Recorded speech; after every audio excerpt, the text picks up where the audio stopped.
can only speak for myself, but there are too many stressors at Christmas. I am a classic codependent. I was in bad relationships from the time I was 15 years old, and for several years. And Christmas was really bad for me because I was abused. Um, the combination of the financial problems, the the social problems with family not getting along, um, substance abuse problems, just all of those things together can turn a person into a very mean spirited person. And I was part of that. Um, I always had a shiner. I would have to wear lots of eyeshadow to cover up the bruises so that my mom wouldn't say, "Oh, what's going on? Are you guys not getting along?" Um, but it really stemmed from the fact that there was too much pressure placed on that individual. And I don't think I'm the only one that goes through that. I think there are a lot of people that succumb to the pressures of Christmas and who really dread it because of all of those factors that you're just you don't have the money to buy what the kids want.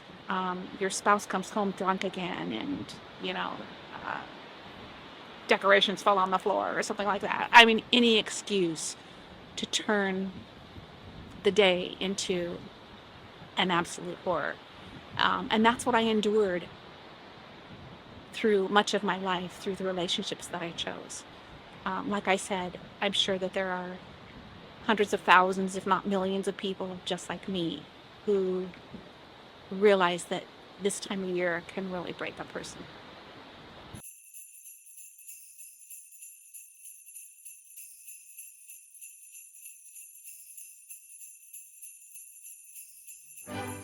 This is a story about Christmas and the stress that goes with it comes so fast, like a blink of an eye.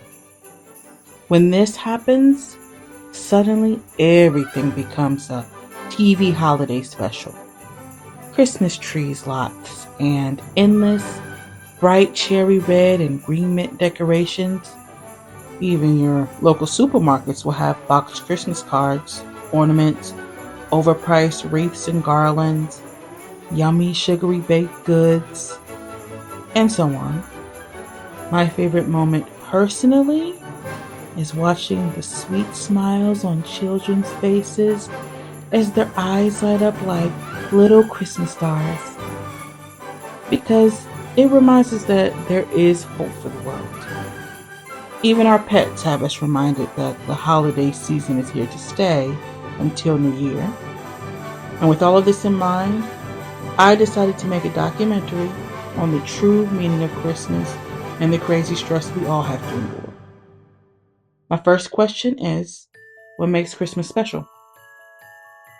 In the whole world, they celebrate Christmas and open their presents up, and it's super fun. And we can see our wish and our presents. And I love Christmas too. Yeah, I'm spending time with like family, friends. Well, Christmas time is always special time of the year. Family gathering, exchanging holidays gifts, showing gratitude, kindness to each other. So the most beautiful time of the year. For me, I love the presents, but besides that, I love baking cookies with my family or just spending time with them. Maybe like hanging out with family and friends. All this stuff, and we get to come together as a community and celebrate one holiday. Getting together with family, just slowing down the coldness, just the group mentality. I just love it because everyone takes a little break for the most part to have that family time, and that is so important to me. And the food. Being Filipino, it's all about passing on traditions and bringing those traditions, those the people, the food, year after year, in one big sense of togetherness. I enjoy Christmas in Australia because it's hot, not cold, and we get to build sandcastles, not snowmen. Christmas, that magical, mystical, miserable time of year.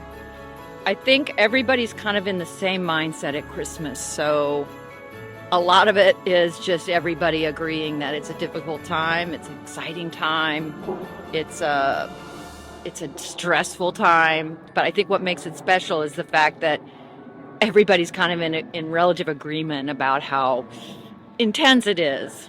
So I think that's what makes it special.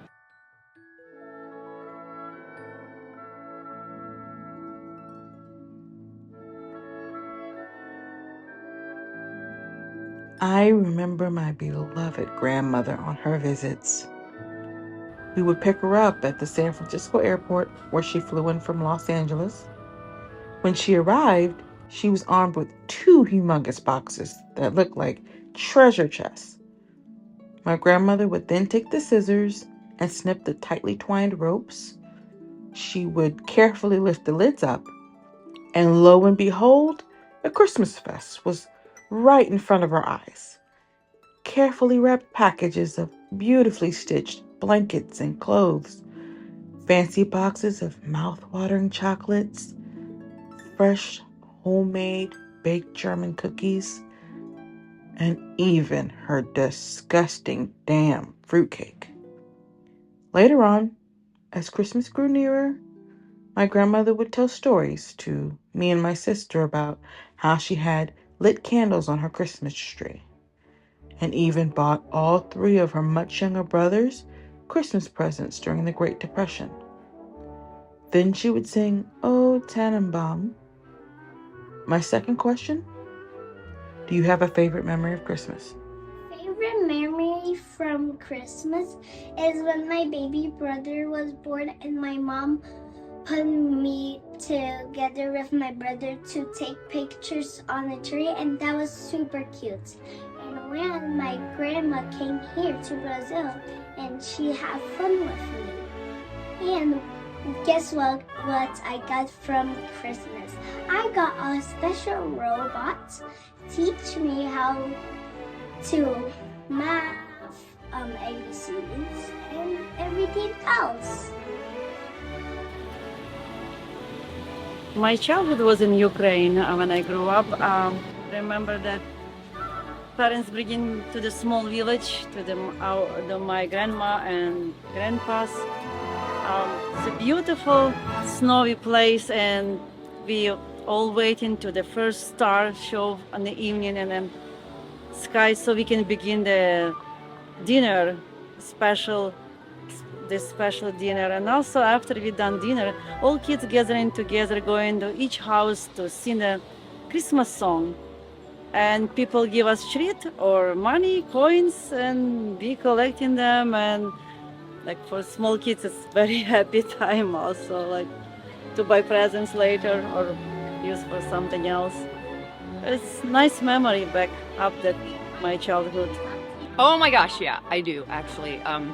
Our family did a house tour for Christmas one year, and it was Christmas in Germany, and we had a 25-foot tall Christmas tree in our vaulted ceiling living room, and we needed scaffolding to actually put the ornaments on and stuff, and the whole house was just beautiful, like all done out in German. It was a German Christmas, and we got to wear little German outfits while people were coming and touring the house, and it was really spectacular, and my mom did a fabulous job of setting all that up.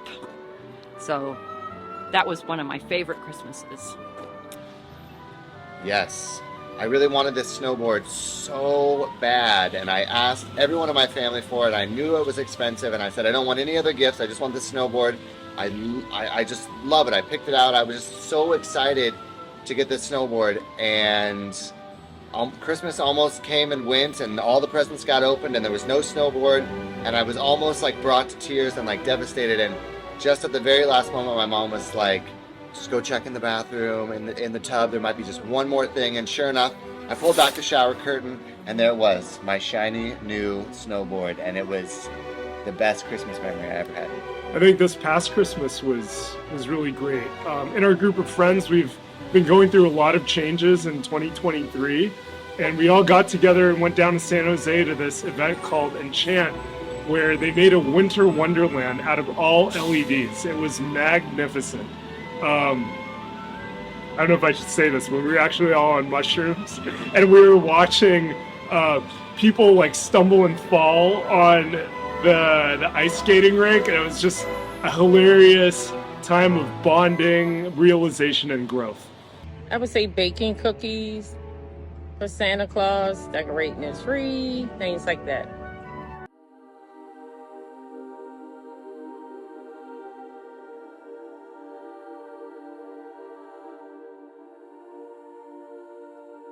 I remember as a child reading the story of Christmas, the Christmas star, and the three wise men who brought gifts to baby Jesus in the manger.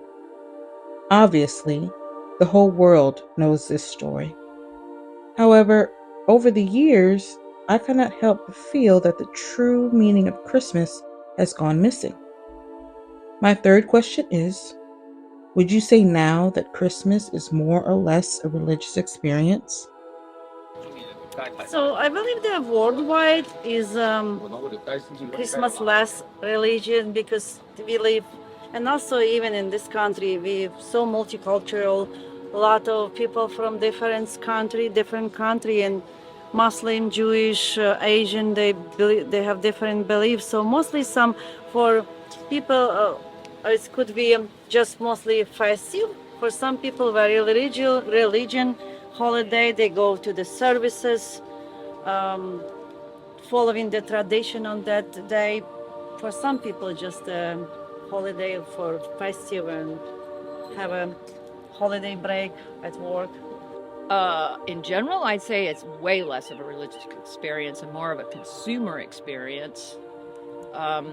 Growing up for me, it was religious, more religious than consumer, but these days only a very few, pocket full of people do a religious thing with it, where they actually go to midnight mass and they set up the nativity and all of that. That's kind of a lost idea, I think, these days. So yeah, although people do say happy birthday Jesus and all of that, but I think people in general are more detached from that. You know, in the Midwest where I grew up, there's a lot more religious stuff going on around it, but out here in California, not so much. It's more about how much to buy, how much to spend, and fighting crowds in the store. Not a Jesus thing. Less religious. That's probably started along because of the commercialization, and that, unfortunately, I think is kind of taken over. And I'm not certainly saying there are not religious people who have deep faith in, and that means has a lot of meaning to people who are religion. But as far as culturally, unfortunately, it's become, I think, less religious. Yeah. Tell us about the story of Christmas that you were about to tell us. Well, it actually, because Christ and Mass means the honor or life of the religious figure, Jesus Christ. And I think even in Greek, there was an Xmas. I mean, when I was growing up, that was considered the negative or bad thing to do. But actually, X, I think, is a Greek letter, and so it did mean it was to honor Christ, not to detract or take away. But because of the commercial attachment with the holiday, I think that has, because of our consumer society, fortunately or unfortunately, there's good sides to that has become predominant, I think, for many people.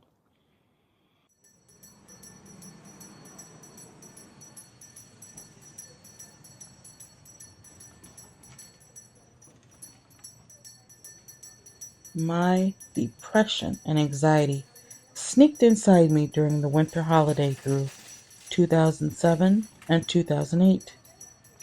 I remember carefully and slowly strolling through department stores. How the shiny red and green decorations made me uncomfortably squeamish. The large, dizzying crowds, even Christmas songs felt like noises in my ears. I wanted my Christmas season to end so very quickly. I eventually got the therapy that was needed. Now, when Christmas approaches, I cannot help but be reminded of what happened to me. My fourth question is, any Christmas horror stories to share? Christmas horror stories. Well, for some reason, this one comes to mind. 2 years old, the whole family's at our house, extended family, aunts, uncles, grandparents. And I was a little tomboy at 2 years old and didn't like girly stuff. But for some reason, my family was intent on getting me to act like a girl and to behave like a girl and to like girl things. So I can't remember, was it my grandmother or somebody? I unwrapped this beautiful box that they gave me. Super excited. I open it up and it's this beautiful Madame Alexander doll. And it was like this incredibly expensive, amazing doll. And I looked at this doll and I picked it up and I walked over to my grandma and I stuck it on her lap and I said, "You know I don't like dolls. Why did you give me a doll for Christmas?" Yes, I do. One time I went to a farm, has so much tasty stuff, hot dogs, my favorites, and corn dogs. And then there was a truck bring us to a corn maze. Actually, it wasn't a corn maze, it was a Christmas maze. Then we was walking around and something suspicious. We supposed to see Santa. It was Grinch. Then Grinch saw me. Then Grinch popped out of the trees. Then I was super scared and I hid behind my mom and I was crying so much.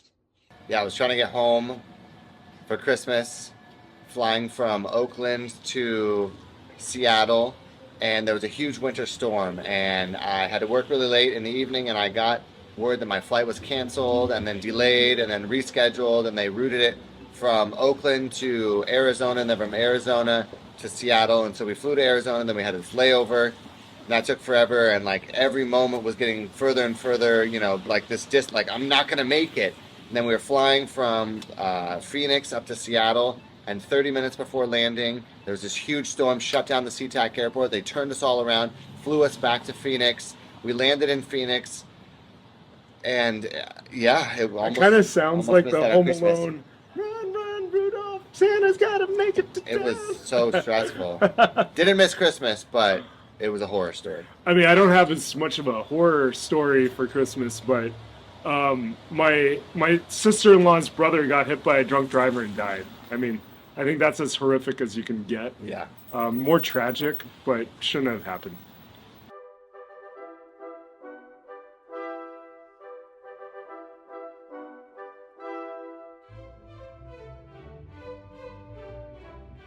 As I grow older, I think more about what I want from my friends and family. I mean, don't get me wrong, having a box of chocolates or even a new camera would be amazing. Personally, anyone who wants the best for you is perhaps the best gift.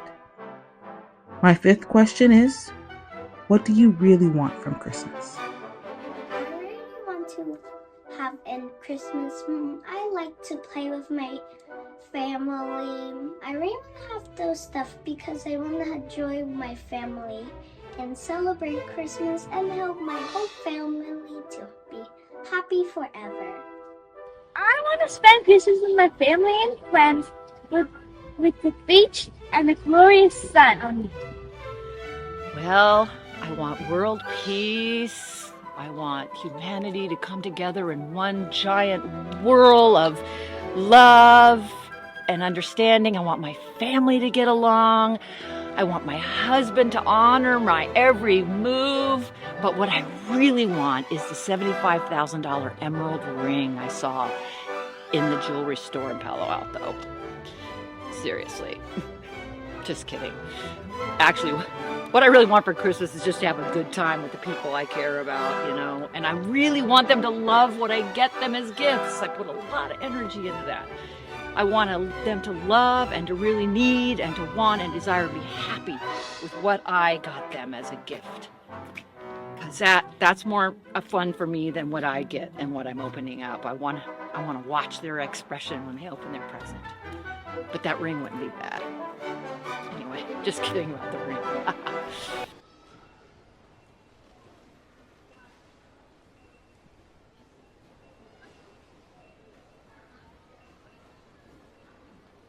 I was an essential worker at my large supermarket during the COVID crisis in 2020. Face shield and long green gloves up to my shoulders. We would only allow 10 customers or so at a time to come inside. They were given 30 minutes to shop and leave. The restrooms were absolutely forbidden. Shelves and doors and anything that had to be sprayed with sanitized orange spray bottles. I remember seeing those long lines of customers wrapped around the parking lot and garage. I remember seeing fear and confusion and anger when things got overwhelming. We even had customers who refused to wear their masks, and the manager would have to step in and stop huge fights through this craziness. Fighting over toilet paper, alcohol, and even junk food. I never thought I would see anything like this. So I asked my sixth question. Any experiences from the COVID crisis during Christmas? Actually, COVID brought my family closer. We don't see each other often. We text a lot, we're always chatting, but we don't physically see each other. So it wasn't a big deal to have to be away, except at the holiday, it felt like this is our one time of year that we really work on being together as a family. And all of a sudden it wasn't going to happen. But we made it happen. We each chose our signature dish, and we drove to, I have 2 children, so the kids brought dishes over to my front porch, and I took my dish over to their front porch, plus a big pitcher of Bloody Mary mix for each of them. And then once we got our food, we settled in on a Zoom call. We were one of those Zoom families at Christmas. But it felt okay, because even though we weren't together physically, we were together. I really felt the spirit of Christmas that year. I really felt, because the world had slowed down so much, that's how I want Christmas to be. I don't want it to be manic and crazy. And so it just blended in perfect. Get together, eat our food on camera together, drink our Bloody Marys together, and just visit. And it actually was one of the best Christmases I ever had. I mean, 2020 was freaking bizarre, right? Like, everyone really remembers that. And the first Christmas, like, everyone was avoiding each other, and we all had the plague, and like Zoom Christmas. Some members of families that like didn't want to get together, and some were super masky, and some were like no contact, and so just very confusing. I had a great Christmas because everyone didn't want to get together, but we got together, and it was fantastic. I love Christmas 2020. I'll never forget it. Same. I mean, shared experience. I mean, we had a Zoom Christmas with our family because everyone was so scared. And that was very weird for me because, I didn't care so much. But, I guess for the elders and for people who are just super safe about it, it worked. Made it happen no matter what. Yeah, it's happened during the COVID. Few days, December, few days before Christmas, I had the surgery, and after 2 days later, I had a high fever, and I ended up with inflammation after surgery. So I ended up in hospital. Um, and my family was without me that evening, and also I was so sad watching the Christmas tree outside of the window.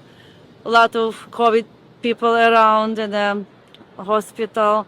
That's the like a nightmare story about that COVID crisis in Christmas. And nobody can visit me that time because it was like pandemic and no one can allow to be in a hospital. And I felt so lonely.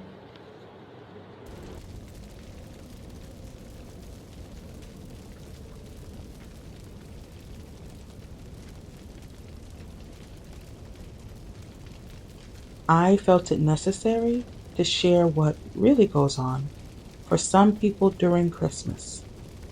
Not the familiar scenes we see in movies, where it feels safe and warm. My seventh question: what makes Christmas the worst time of the year for some people? Well, unfortunately, some people don't have enough money for like a big plate of food or enough money to buy gifts for their kids. So it really almost kind of reminds them sometimes that they're struggling and that they're not doing well. So I think that Christmas can also be a very rough time for some people. I mean, it's stressful. Some people just don't know how to like relax and enjoy it, and it just goes by so quickly. And if you don't take the opportunity to just be to, to just be present in the moment, it can be very stressful. Like if you need to have the best parties, the best dress, the best this, the best that. Perfectionism Yeah. ruins Christmas.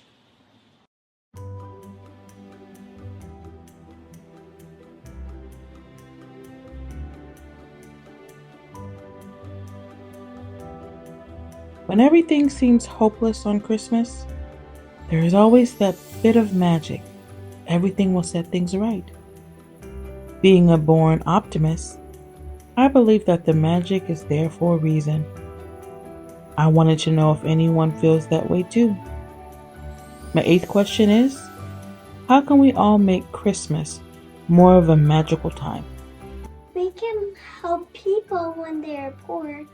We can give our toys and give it to them. And then we can make a party to make them happy. And another one gets mad at each other, then they can say sorry to each other, then come back to each other.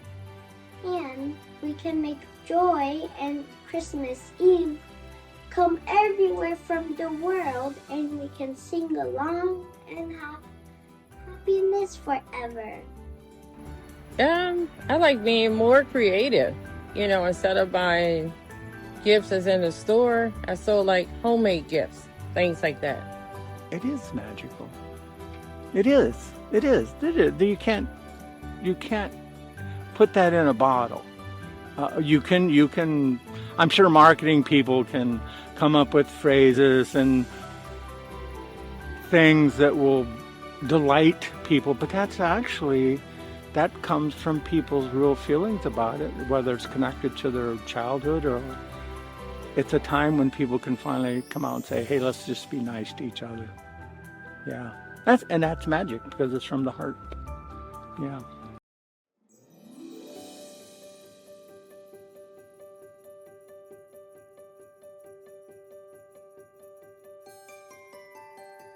Ah, Santa, our dearest friend.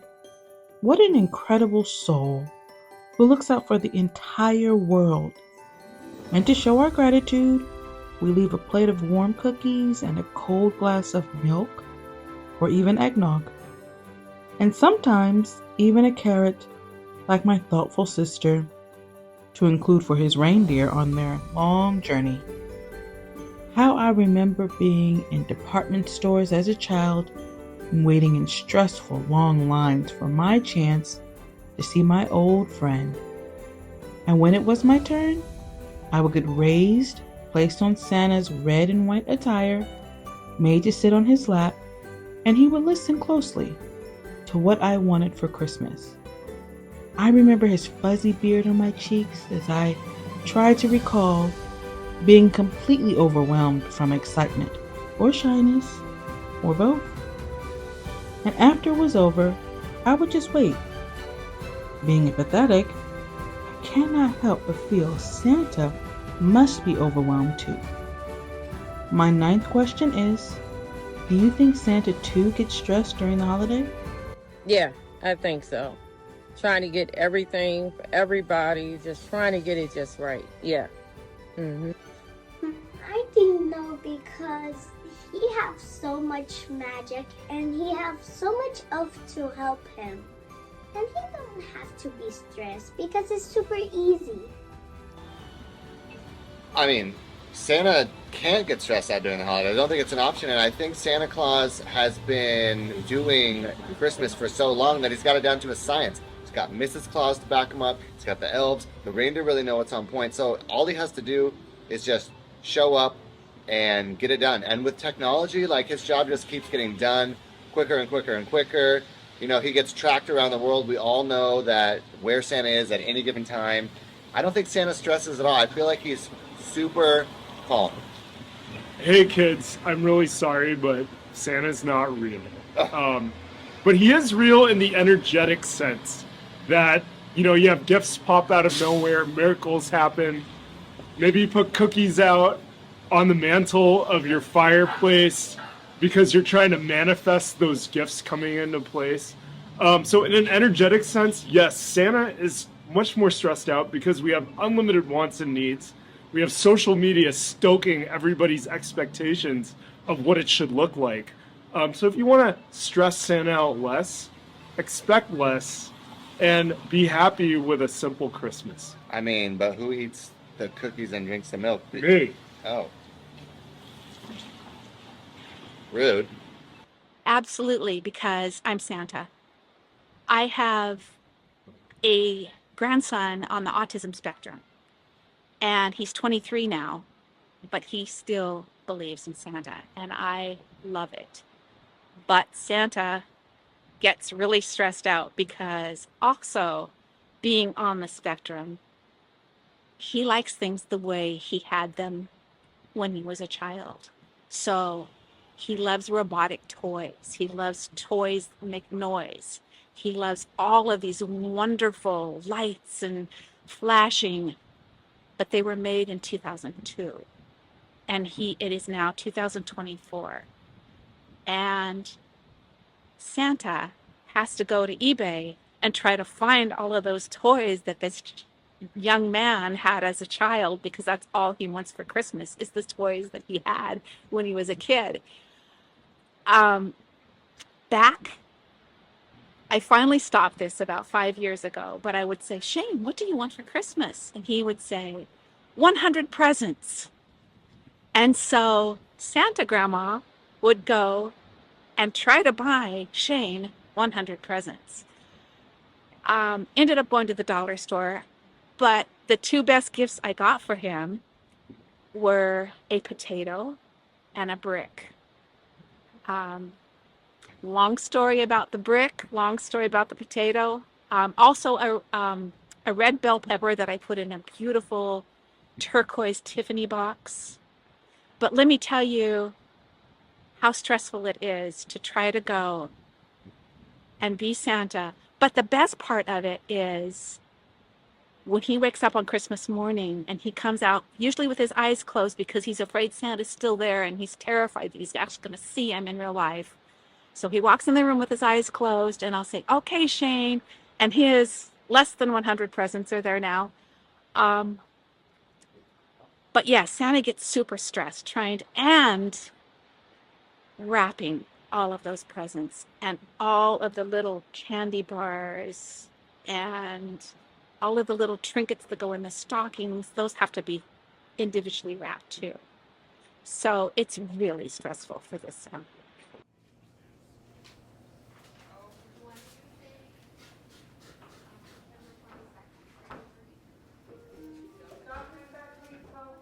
You cannot help yourself from holiday temptations. Just one more piece, you'll say. Being someone who experiences both physical and mental health issues, I always try to find ways to improve myself. My 10th question is, what about people's overall mental and physical health?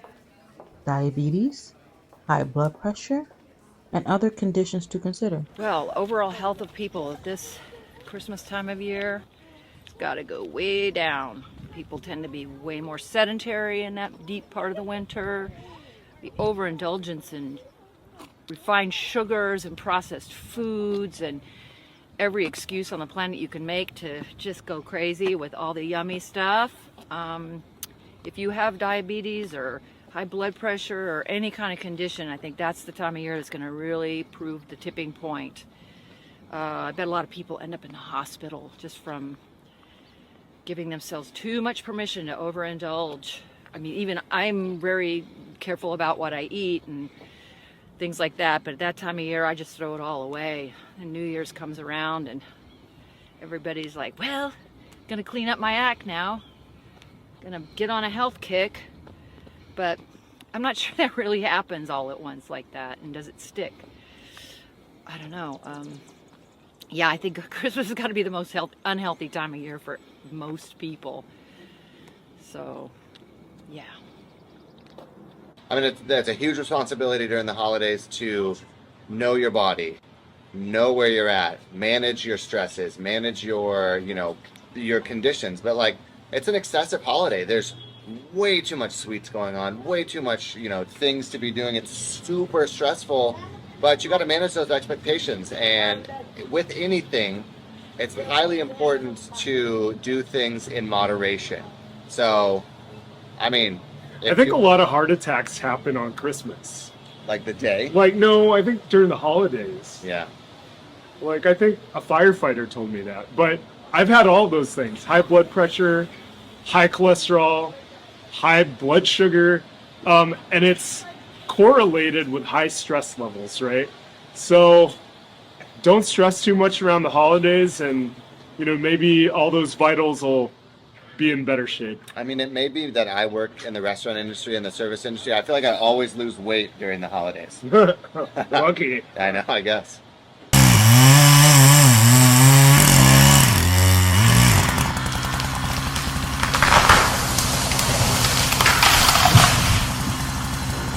Oh, Tannenbaum, I loved how every year my family and I would head out to the Christmas tree lot and search for our beloved tree. And like Christmas magic, our tree would stand out from the lot. The tree workers would place a tree stand and then tie the tree on the roof of our car. And then we would carefully drive back to our home and place our tree in the living room with the bed sheet on the floor to keep the needles from falling all over the place. Dad would put all the lights on the tree first, then my mother and sister would place all the ornaments. And once it was over, my mother would stand back and have the biggest, warmest smile at the beautiful sight. Having a tree was more special and important for my mother than anyone else in my family, I think. I never forgot the reaction from my mother when we got a Christmas tree. So, I would buy her a tree every year just to make her happy. It made her feel safe.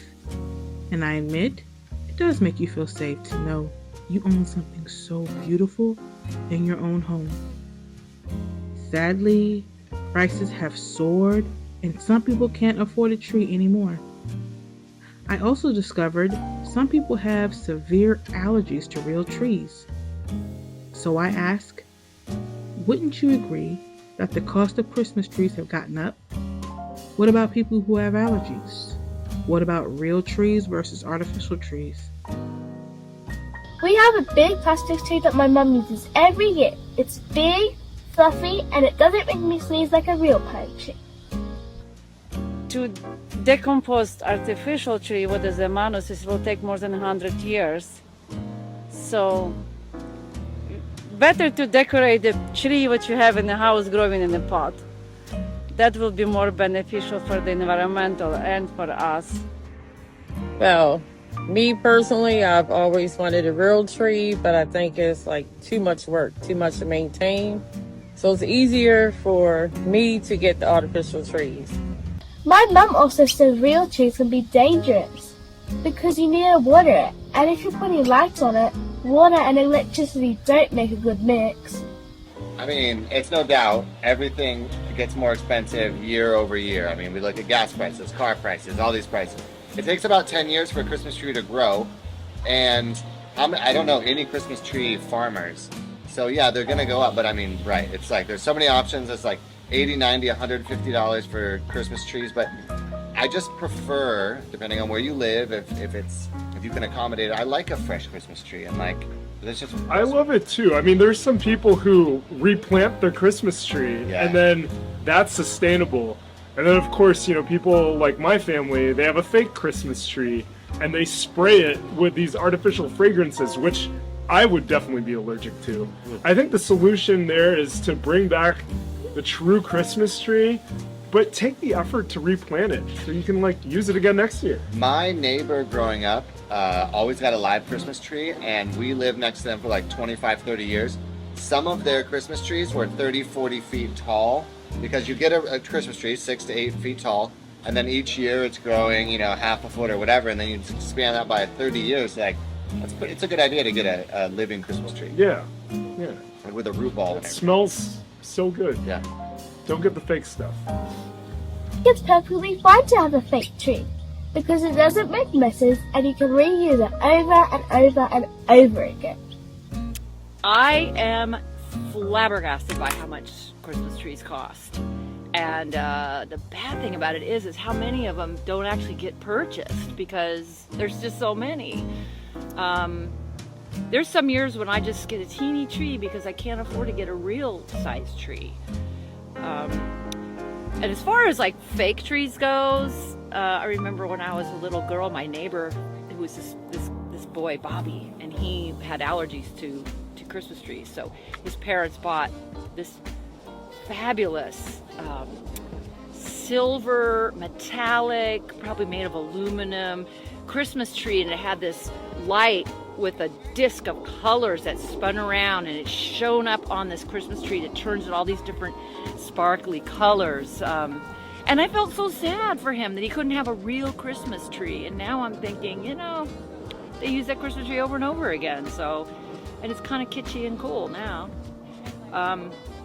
Yeah, so reusable trees are good. Landfill, not great. I think people are getting further and further detached from nature, and a real tree is nature in your house. And I think we need to smell it, feel it, and clean up the needles that are all over the floor at the end, and water it and care for it.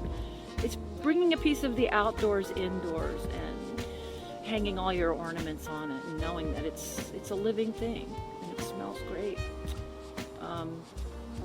It's a labor of love, and it's an honoring of something real. That's how I feel about Christmas trees. And yeah, sometimes it's worth the money, but sometimes years are tighter than other years. And when you look at the cost of a little tree and it's like $100, and you're thinking, heck no, can't do it. Nope. Anyway, I love a real Christmas tree.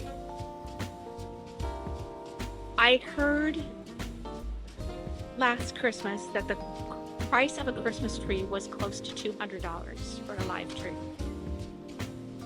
If you have a family that you're trying to buy presents for, I mean, how can you spend $200 on a Christmas tree? It's just crazy. I think the cost of trees, well, the cost of everything has just gone way up. As far as real trees, I don't have a problem with them being in the house. I know that they're a fire hazard, especially me, because I never take care of the things, and the leaves fall off and die out, you know, and the dog eats them, and so I don't really like live trees. I don't like artificial trees either, but I do have an artificial tree that I put up just for my grandson and decorate the hell out of it with, I don't use red and green, but I use all different other colors of decorations. I don't like artificial trees because of the fact that they're not good for the environment. But again, what are you going to do? You got someone who wants a Christmas tree in his house, so you put a Christmas tree up. Um, yeah.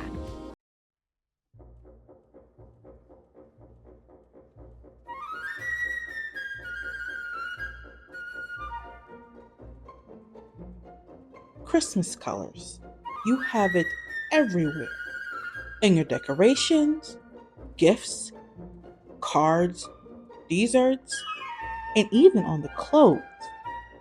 Nevertheless, I want to know more about it. So my question is, what's the backstory of Christmas being red and green? What if we have another color option? Blue, perhaps? Well, I would say the red for the bow ties and a little flower that people hang. I can't think of the name of it. Is it mistletoe? And I think the green represents the Christmas tree. Christmas being red and green, well, I always thought that it had to do with the holly plant, which is one of the few evergreens that's around at Christmas time that actually creates some color. The berries are bright red and the leaves are a deep, rich green. And therefore, I think that's where Christmas gets its red and green, because it's in that season when that plant is so beautiful. And it could be something else, who knows, but it's the holly plant that creates that red and green thing around Christmas. Now, other colors, I was asked to do the decorations for our school's Christmas theme sale, and I said, we're not doing red and green. We're going to do silver and gold. Silver and gold are great Christmas colors as well. They're very elegant, and they're like the snow and ice and sunsets, and silver and gold are good Christmas colors as well. But blue is nice. I mean, nowadays, all colors are nice. Christmas trees come in all colors, just like Christmas bulbs, Christmas decorations, and things like that. Blue, it's kind of Hanukkah. So, Hanukkah gets blue. Other things, we got all the different colors of the lights on the Christmas tree. So multicolors is always an appropriate thing for Christmas. But red and green will always be my Christmas colors. Blue's great. I mean, that reminds me of icicles, and icicles remind me of snow, and snow reminds me of winter. And because we don't live in Australia, Christmas is a wintry holiday. So, blue's great, and I don't know where the red came from. Blue kind of reminds me of the Three Kings. Okay. I don't know, just when I was growing up, the nativity, everyone was dressed in navy blue garbs. But I think red came from Saint Nick, and green is just the color of nature against the backdrop of a winter wonderland. I'm down for a multicolored Christmas. Whatever you want to do, just be nice. Yeah. I did hear something about how one year back in the 20s, I think it was, Coca-Cola decided to put Santa Claus in front of a green tree and for their marketing, and that's how the red and green came. So they're kind of crediting Coca-Cola, which would be crazy. I don't think Coke started it. And then I've heard about the blood of Jesus and all that stuff. But yeah, my trees have red and green, but they also have purple and orange and yellow and pink and any color that I could do. I do not abide by the red and green. I mean, I wear clothes because that's the color of the clothes, but I would rather have a nice gold, soft silver, to bring bright light into the place. But I will play the part. I will dress the dress. I will wear the red hat, because that's what Christmas is.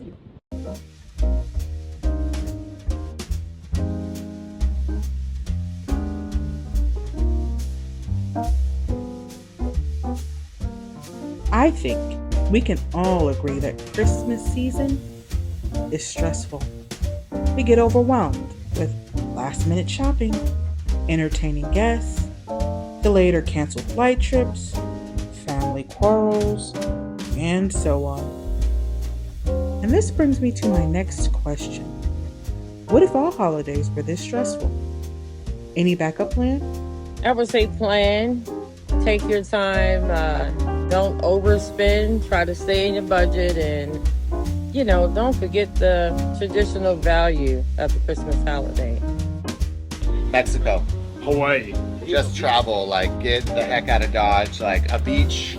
It's nice to have that juxtaposition of like instead of snow having sand, instead of cold having hot, instead of like ice having warm water. I'm sure you can remember, anyone can remember people in their life just kind of saying peace out. We're going to Europe for Christmas. We're going to Hawaii for Christmas, Mexico. Yeah. I think everybody has the prerogative to just kind of ditch Christmas one year because it is stressful and maybe they don't want to participate in the conversations or get questioned by their aunt and uncle who they're dating, It's still Christmas no matter where you go. If all the holidays were this stressful,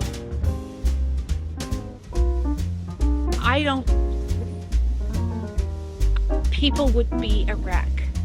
I used to work in retail and I see what certain times of the year do to people, and they can't think straight, their kids are out of control. I cannot imagine a world where all the holidays were this stressful. As far as backup plans, backup plan number one is to just go away. It'll still be Christmas, but it'll be different. Take a vacation, forget about the tree, the decorations, all that stuff. Just go somewhere and do something and just have a different Christmas. But backup plan number two, which is one I think I really need to put into place, is to change myself. I was never shown, the way I was shown love as a child was by getting stuff. If my mom wanted to say I love you, she'd buy me something. She'd buy me that. And I learned that trade, and I learned how to buy love. That ain't gonna happen anymore. I don't want to buy anything next Christmas. I just want to be with the people I love, and I'm gonna really have to work hard to just say, hey guys, let's just hang out. Let's just that's my backup plan. Let's just not really do Christmas. We can eat and we can drink and we can sit, but let's not buy presents. Let's not go out to Black Friday or whatever it is. I just couldn't handle that.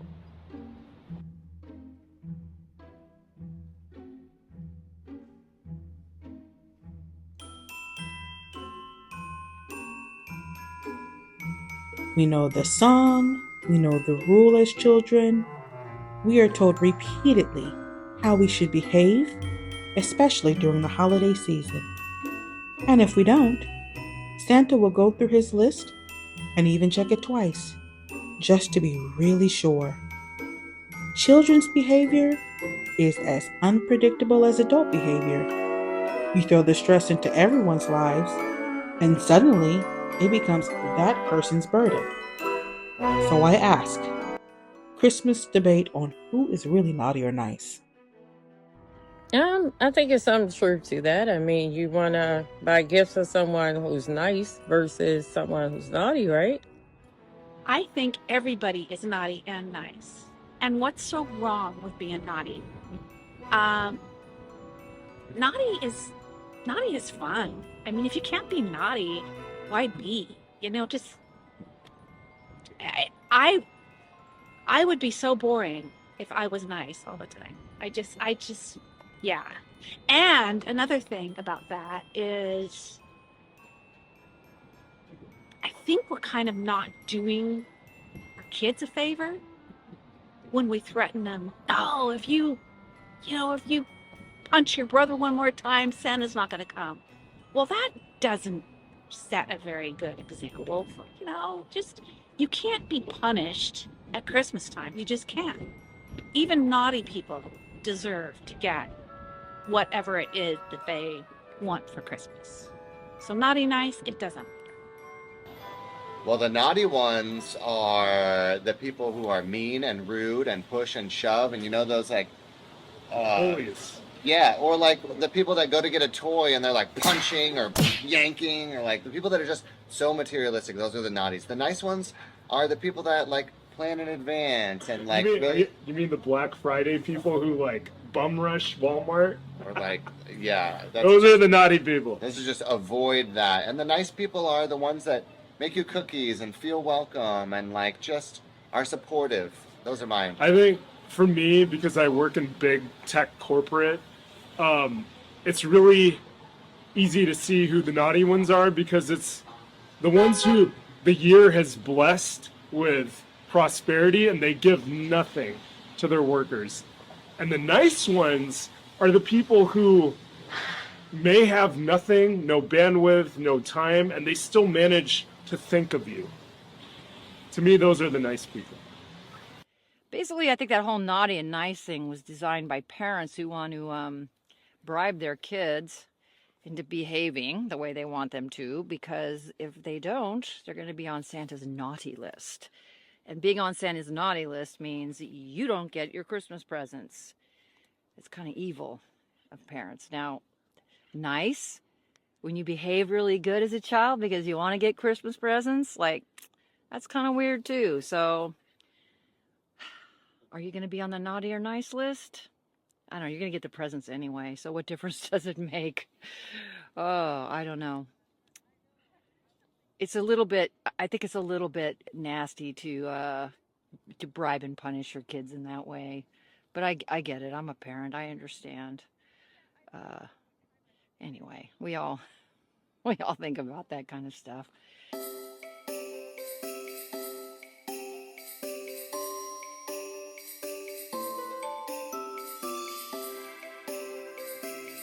In high school, I couldn't afford to buy boxes of Christmas cards for my friends and teachers. So I would make an original card, photocopy the image, fold it up, and make it look like a card. Then I would sign my name and pass the Christmas grams to my dear friends. As time passed, I started buying actual cards, writing a short note, and then enclosing with love. However, doing this over and over was such a strain on my hands. The budget on stamps, long and patient lines at the post office, and even trying to find the time to do all this. My question is, would you say writing Christmas cards is a chore? Where does one have the time to write all those cards? Wouldn't you agree that it would be better if we wrote the cards earlier, pre-stamped them, and had them ready to send out when possible? I mean, it's such a lost art to write cards, and I've certainly known people that like the Christmas holiday card is so important. They start getting ready for it in June, and they get the perfect photograph, and they have the thing. But it can be easy. Yeah, you can have them like pre-written or like some sort of an idea and just have them printed off and then send to whoever you want. Honestly, I think the smart people take photos of their family and their dogs, and they just have a Christmas greeting, and you can post that right on the refrigerator. I love having them. I love them. I keep all of my friends. Photos like that. The cards, I think they're thoughtful, but they're very time consuming. Yeah, but some people are really good at it, and it's nothing to them. Unless there's money in it. Yeah.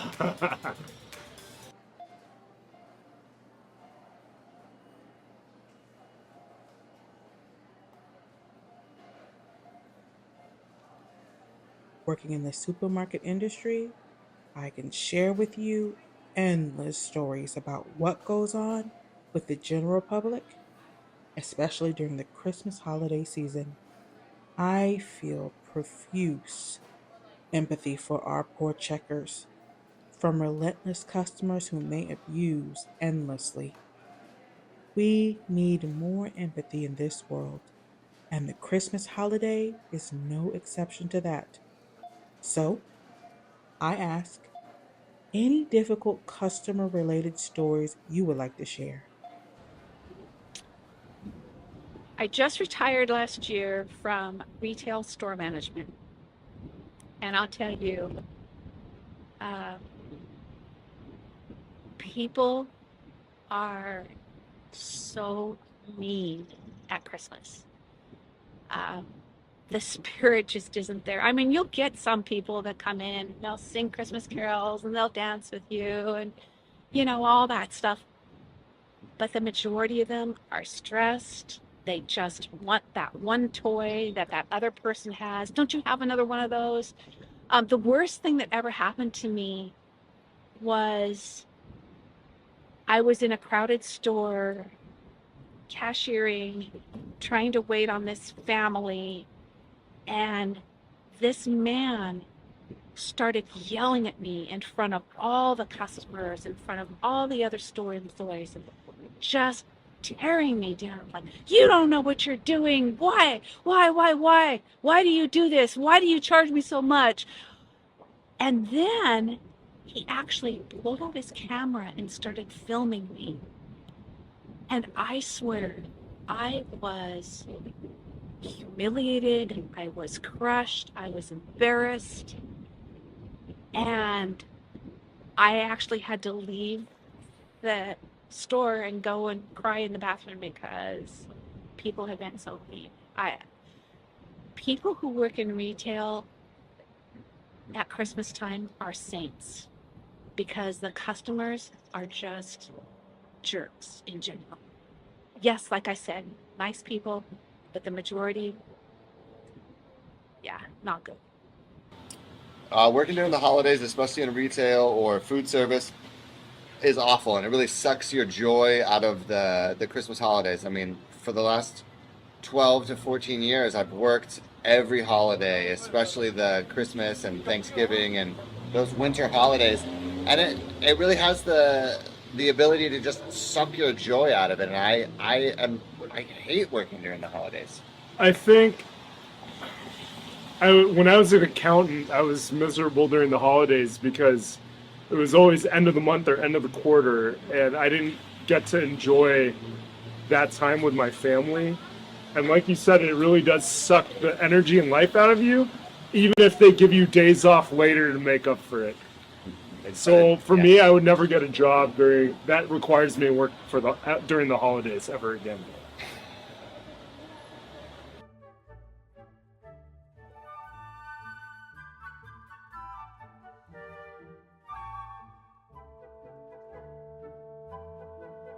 I still remember my grandmother's German baked desserts during the Christmas holiday. Lemon cookies, German chocolate cake, etc. It's like I can still taste it all in my mouth. And she was so amazing to buy the entire family 2 super large boxes of a variety of chocolate truffles. It looked like a million chocolate gems were hidden inside those beautiful signature boxes. We were instructed we could only have one per night, as my father told me and my sister. Like all families, we were also left with the disgusting damn fruitcake. I have always wondered why every year she would make this treat. Maybe someone in her family loved it so much that she assumed her son, daughter-in-law, and her 2 grandchildren would love it too. But we always left it in a corner, hoping it would somehow disappear. My question is, do you like chocolate? Eggnog?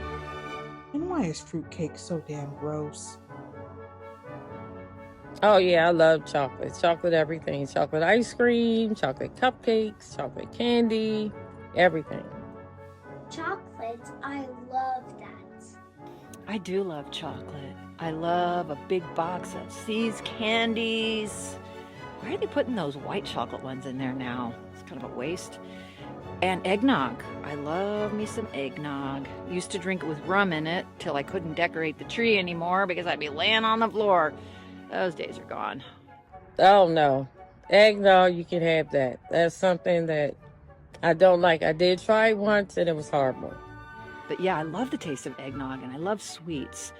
My great aunts used to make the best homemade fudge in the world. It was like, And as far as fruitcakes go, our family always got gifted a fruitcake from somewhere. And it sat around and sat around and sat around in our house forever.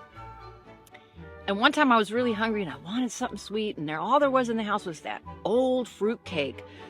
So I said, I'm going to take a chance. I opened up the can and I took the wrapper off and I cut a few slices of it and I put it under the broiler in the oven and put some butter on it. It was good. I would recommend, if you have nothing else to eat and you've got some fruitcake, toast it and butter it. Turns into a whole different can of worms. If you're eating it without doing that, it is like a can of worms. It's disgusting. You could hit somebody over the head with it and knock them out. Or use it as a doorstop. Or just use it as some kind of weird sculptural form. You could carve into it and make a Santa Claus out of it or something. Nasty stuff. Don't know where it came from, but it should not be around. Unless you cut it and toast it and put butter on it. Then it's another thing. Yes, it is awful. That's something I never liked. You couldn't pay me to eat a fruitcake. So yeah, give me some sweets at Christmas. I'm going to overindulge every time. Especially my great aunt's homemade fudge. The best. Yeah. Oh, I do like sweet. I like chocolate. Eggnog I liked as well, but to confess, I never tried fruitcake. Maybe I can have this opportunity this year. I'm so curious about why they say they're yucky. Maybe, well, I heard there's a lot of sugar over there, a lot. Fruitcake? Bleh. Boy, everybody hates fruitcake, huh? What is the deal? I don't know how that got started, or how it started originally as a treat and then how it got disparaged. But yeah, who doesn't love chocolate? Yeah, it's good for you. Why not?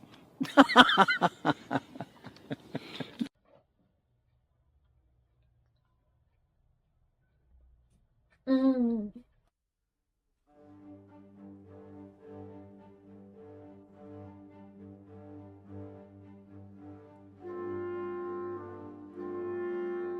When I was in the Scouts, I did a food drive.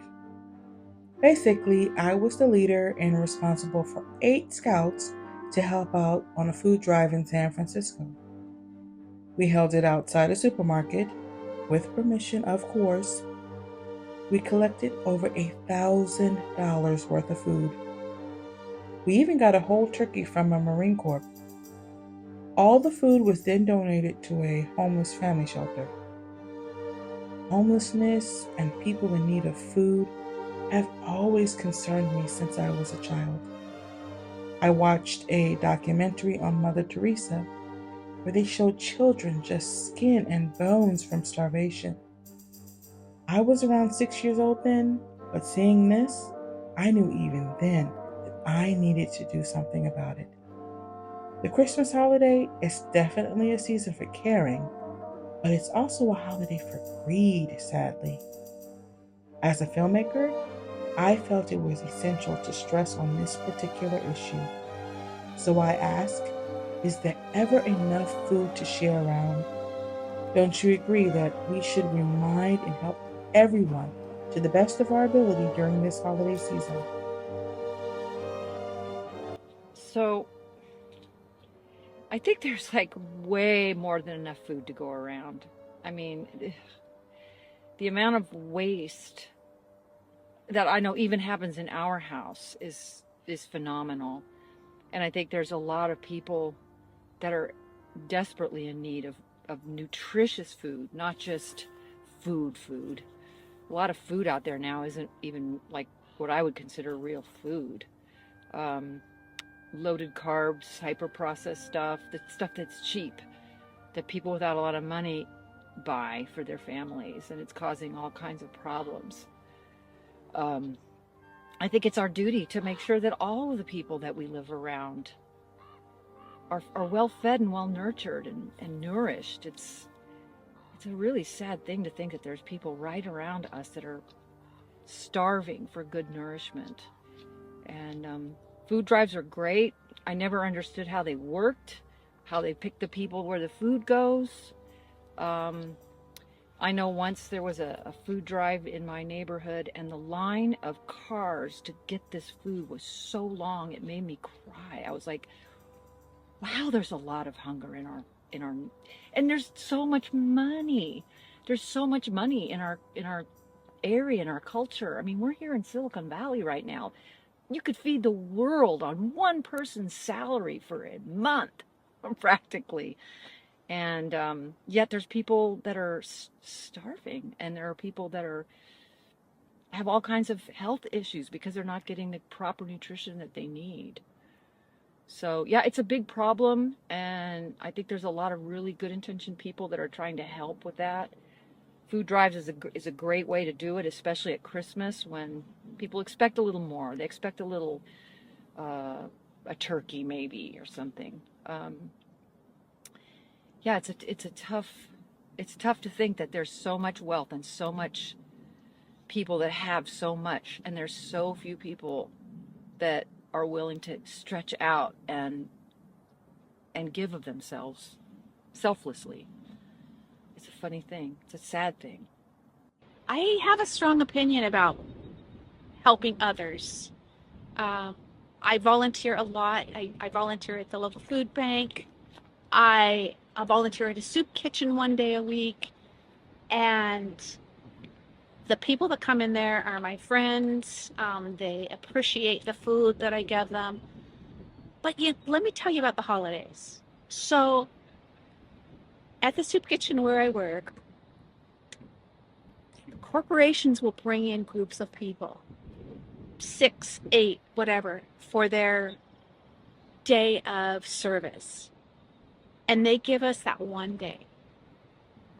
And then, and there's several of those. They'll come throughout the whole season. You'll have all of these turkeys will be donated, all this food will be donated, and all these people will be there ready to serve and ready to help these poor people in need.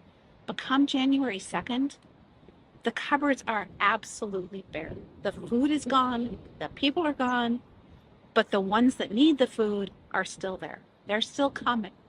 And it breaks my heart that not only we can't feed all of the people that need to be fed, but that we only do it 1 time a year. Like, that to me is the biggest heartbreak. In fact, for months at the soup kitchen where I work, after Christmas, like, there's no bread, there's no dessert, there's no nothing, because the donations just dry up.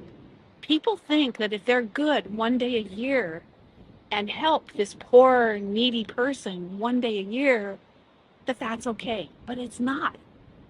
It's never okay to just help them 1 day a year. This is the closest thing to my heart is homelessness and just the inability of people to survive as they should have the right to survive. And so it makes me sad, and it makes me angry that they only donate about 1 day a year. 100%. I know, especially working in the restaurant industry, that food waste is a massive thing, and that we can be better as a society, as a collective, as a whole, to waste less and to be able to distribute more. There's so much lacking in equality, especially with food insecurities. And so, the holidays are a really good time for us to be very mindful of that. We should be mindful of these food insecurities all of the time, but especially during the holidays, because we're already in that sharing spirit, and so we just have to dovetail that into actual action. I mean, food scarcity is just sad overall. It's even sadder during the holidays because everyone's excess is in your face, right? Everyone's excess is in your face during the holidays, so it's even worse during Christmas, when you can't feed your kids. So I think everybody should have a shared responsibility to make sure that you can give as much as you can in your local communities. And it's really important, and it feels good too. Santa Claus should withhold presents if you don't help people out with food insecurities. Yeah.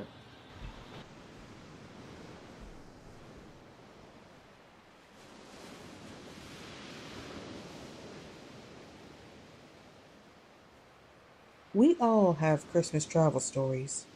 While making this documentary, I would listen to each individual story.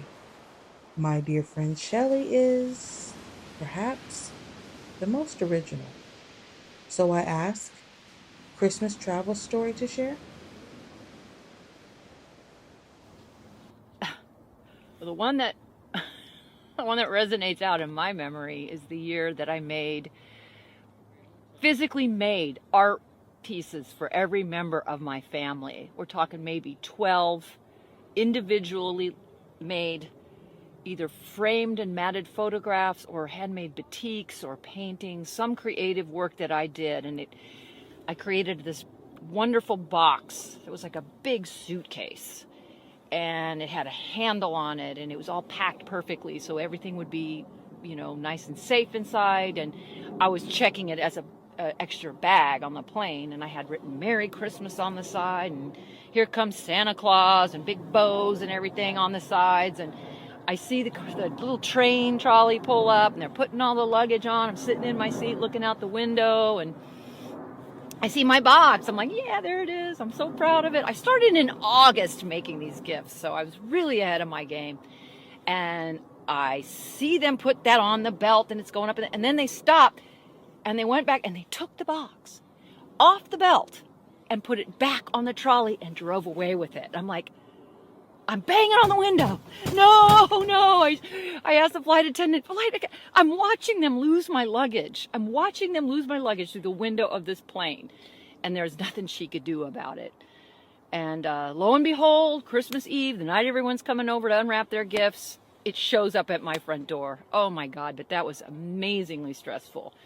And that's the one Christmas travel story I remember. The rest of it you can expect, right? The crowded airports and the people coughing on the plane and all that. But this was a unique story, for sure. Yeah.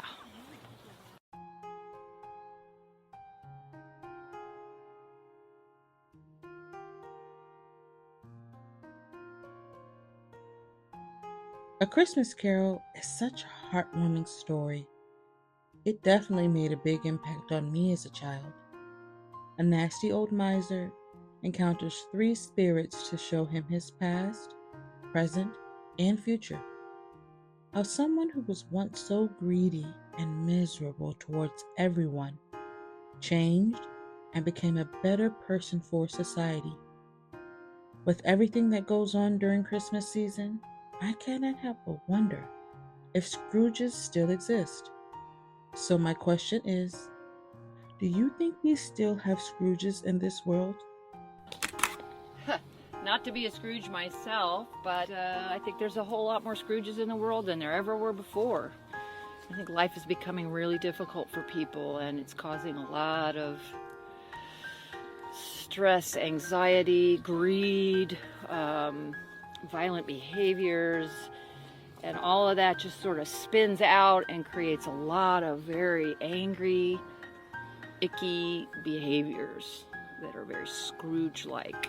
And people get to the point where they don't even like seeing other people having a good time, so they have to poo-poo everything. Scrooge is I just feel like, especially around Christmas, there's a lot more people that behave Scrooge-like than there are any other time of year. It's just so stressful. Everybody turns into their worst self sometimes. I'm sad to say that.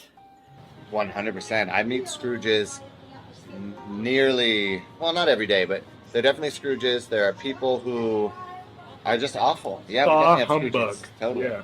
Like people who just don't want to celebrate Christmas, and maybe they're selfish. Maybe life has gotten them down and they just can't find it within themselves to bring the spirit out. But I think like and experience joy. Scrooges just need more love, and then they get unscrooged. That's true. Yeah. Healing.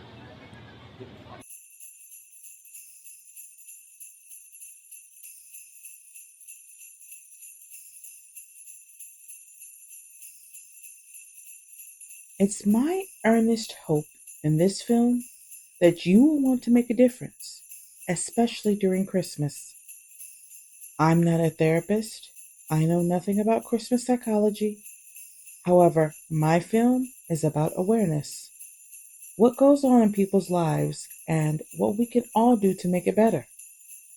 So I asked my dear friend Shelley my last question. What can we all do to improve Christmas and make it a little less stressmas for everyone?